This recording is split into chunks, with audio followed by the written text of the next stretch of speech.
আসসালামু আলাইকুম। দেশ এবং দেশের বাইরে থেকে যারা আমাদের সঙ্গে আছেন সবাইকে জানাই অনেক অনেক শুভেচ্ছা ও অভিনন্দন। সিবিটিভির টপ নিউজে আমি এস এম জাহাঙ্গীর শাকিল আছি আপনাদের সঙ্গে।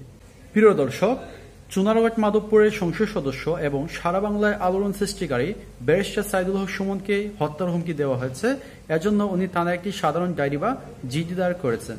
ব্যারিস্টার সাইদুল হক সুমনকে এর আগেও কয়েকবার হত্যার হুমকি দেওয়া হয়েছিল, তবে এই ব্যাপারটা বর্তমান যেটা হয়েছে সেটা উনি সহ প্রশাসন অনেক গুরুত্বের সঙ্গে দেখছে। কারণ হচ্ছে 4-5 জনের একটা দল ব্যারিস্টার সাইদুল হক সুমনকে হত্যার জন্য মিশনে নেমেছে। হয়তোবা কোনো বড় পর্যায়ে কর্তা ব্যক্তিরা এদেরকে এই দায়িত্বটা দিয়েছেন। কিলিং মিশনে থাকা 4-5 জনের দলের একজন যখন জানতে পারলেন এটা ব্যারিস্টার সাইদুল হক সুমনকে হত্যা করা হবে এমন একটা বিষয়, তখন উনি চুনারঘাট থানার অফিসার ইনচার্জকে ফোন দিয়ে জানিয়েছেন এই বিষয়টি।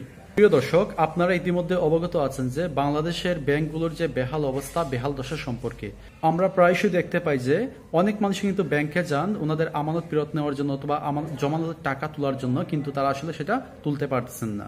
পরাশুদ্দিন সাহেবের ভাষ্য মতে ব্যবসা চালানোর মতো অর্থ নেই ব্যাংকগুলোর হাতে।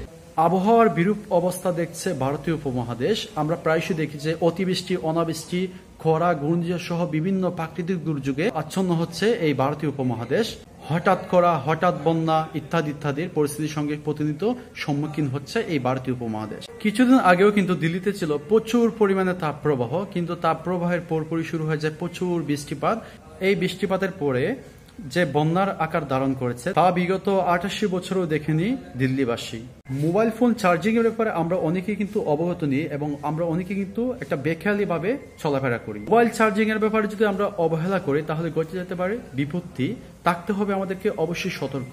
মোবাইল ফোন চার্জ দেওয়ার ক্ষেত্রে যে বিষয়টি সবচেয়ে বেশি সতর্ক থাকতে হবে সেটা হচ্ছে মোবাইলের চার্জ 20%-এর নিচে আসতে দেওয়া যাবে না এবং 80%-এর বেশি দেওয়ার প্রয়োজন নেই। এবং আমাদের অনেকেরই অভ্যাস হচ্ছে আমরা যখন রাতের বেলা ঘুমাই তখন আমরা মোবাইল চার্জে রেখে দিয়ে আমরা ঘুমিয়ে যাই। বেশিক্ষণ চার্জে লাগানো অবস্থা থাকার ফলে যে কোনো সময় মোবাইলে কিন্তু বিস্ফোরণ ঘটতে পারে। এই অভ্যাসটিকে অবশ্যই পরিত্যাগ করতে হবে।